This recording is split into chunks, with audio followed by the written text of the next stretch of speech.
You turn my mourning into dancing. You turn my mourning into dancing. You turn my mourning into dancing. 'Cause your love changes everything. Your love changes everything. Oh, there's something about your love.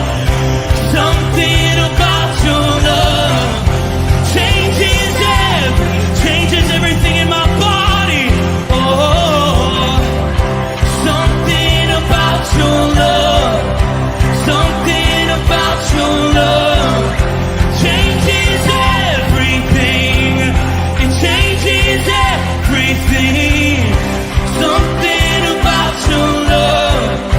Something about your love changes everything. It changes everything. Something about your love. Something about your love changes everything. Changes everything. Something about your love. Something about your love changes everything. Something about your love. Something about your love changes everything. Changes everything. Something about your love. Something about your love changes everything. Changes everything. Something about your love. Something about your love changes everything. You turn my mourning into dancing. You turn my mourning into dancing. You turn my mourning into dancing. You turn my mourning into dancing. You turn my mourning into dancing. Something about your love. Something about your love changes everything. Hey, good morning. It's a beautiful day out, isn't it? 15 degrees here in Oxford, Michigan. Oh, winter. And then I'm watching the news, and the guy's there's some other part of the country, and he's going, and it's unusually warm for this time of year. And I'm thinking, but then there's some of us that are sitting at a beach or a poolside right now and enjoying the weather. Not me. I'm here in Michigan and 15 degrees. Well, it's a beautiful day, right? Because we woke up. The sun looks like the sun's out, and it's supposed to get into the 40s. Not sun tanning weather quite yet, but we're getting there. Let's see who's with us so far this morning. You ready? I just saw there was a few people on here. Ken Gooch. Good morning, Ken. Good. Glad to see you with us. Bert Reggiani also is here. Good morning, gentlemen. Chris Conley by the pool. Brian Flaming. I don't know if you're by a pool or not, but I hope you are. Cam, good morning. And Chris Conley said the sun is out. Okay. It's not funny. I love it. Brian says, I love Michigan. Okay. Do I have to? All right. So then we got Keith. Good morning, Keith. Glad you're with us. And Go Joe, Go, and Ike, Jaden, Chet. Man, we got all kinds of people on today. All right. Today's scripture is from 1 Corinthians chapter 3. And we heard Tom talk about it yesterday, and it was fascinating how that Paul writes this stuff, and we think, man, he's so poetic. He's on top of things, right? So let's get started. You ready? Let me pull it up.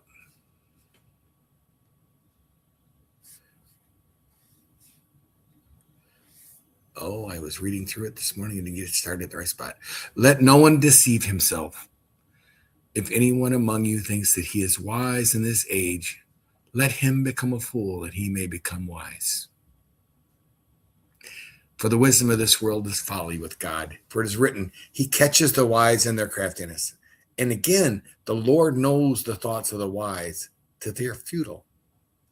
So let no one boast in men, for all things are yours. Whether Paul or Apollos or Cephas or the world or life or death or present or future, all are yours. And you are Christ, and Christ is God. God's possessive, not plural. All right. So I love how he starts this out, right? He starts this out with let no one deceive themselves. So he's not talking about false teachers here, right? He's not talking about somebody coming in preaching a bad message. And what's funny is we think, well, is he just, this is something that come to him? No, Paul is using scripture again. He's taking scripture and preaching with scripture. This is right out of Jeremiah 8 and 9. It's a caution or a warning that we should be humble in our beliefs. That we think that when we start thinking we're wise, there's a problem, right? And then he continues with the statement: "The wisdom of the world is folly." We did Ecclesiastes a few months ago, and how many times did Solomon say the wisdom and the wealth and everything we have is just vanity? It's just a vapor or a mist.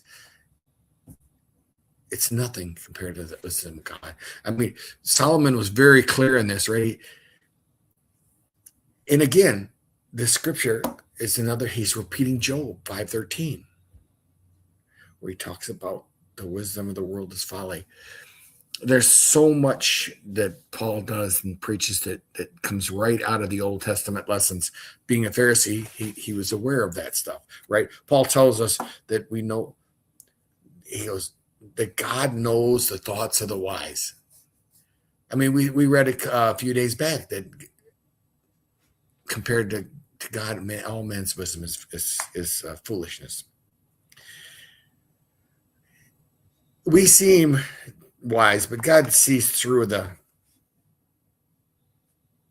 this kingdom's idea of wisdom, and I think that's where we fall short. We know what we see, what science can tell us, and what the world can tell us, and God's saying there's so much more than that, because they still have yet to explain all the stuff that has happened. They can't explain how Jews walked on dry land through the Red Sea. They can't explain how the walls of Jericho seem to fall. They try, they throw theories at it, but they can't prove it, right? There's so many things that the wisdom of this kingdom can't explain, and so they usually battle it with denial, right? They usually battle it with God's wisdom is far beyond ours, right? And then he goes on in verse 21 and 22 of this one, and he talks about we shouldn't boast in men. Not Paul, not Apollos, not Cephas. Obviously, there was a problem. There's a problem brewing here in the Corinthian church that leaders were put on a pedestal. I mean, we do it. We do it to this day and age. People come and go out of churches because of the pastor, because of the word. I'm fed. I get it. But Jesus never called us to follow a pastor. A pastor should lead. But he has, his limitations are still less than God's, right? The leaders belong to us, I think, and that's the key. That we do not build our churches on the foundation of a pastor or a church leader, they can be an essential part of building that church, but the foundation still has to be Christ. It still has to be God. But then he goes on to say that not only people, but everything in the world is ours. And none of it's outside of God's control. I love that. So, okay, so it was a short section, right? It was very low. What can we glean from this for today? For Ken Gooch or Chris sitting next to a pool, what can we take from today's verses and add it to our life and say, that makes a difference? That makes it. I think the one thing, and he's pretty clear on this, is we don't need to impress others with how much we know, right? How wise we are.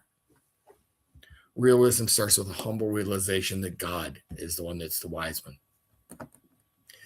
All of human in this kingdom's wisdom falls short of God's. It's silliness compared to God's. And the other thing we can take from this is be careful where you put your trust, where you build, what foundations you use for your life, right? I mean, we even see it in the church, and it's shameful sometimes if the people will twist scripture to fit their theology, or twist theology to fit their wants and desires. We don't need to do that. We have pretty clear examples in scripture, and if we follow them to a T, we're usually pretty good. It does help to have somebody explain them sometimes because they don't make a lot of sense. And we should follow Christ, not people. It's a hard one to say because we all love our pastors, and we would probably do anything for them. We just need to know that the church is dependent on us going forward, because eventually that pastor is going to leave. Eventually that pastor is going to retire and find him a condo in Florida on the beach. And we want that for that guy as much as we want it for us. So we have to have a foundation that's solid. And when you feel pressure to prove yourself, this is another one that we could take from today. When we feel pressure to prove ourselves, or we're subject to comparison. I mean, who of us in the workplace hasn't felt like we're being compared to the 3 other people that do the same job as you? Or maybe there's stuff going on in our lives where the future's uncertain. Just remember who you belong to, and that you have everything you need. That's what I got for you today, guys. I hope it was a blessing. I'm loving the New Testament. I'm living a dream right now. I don't see any more comments, so I'm going to let that go. I pray as a blessing to you. Have a firmly rooted day, and may someone see Jesus in you today.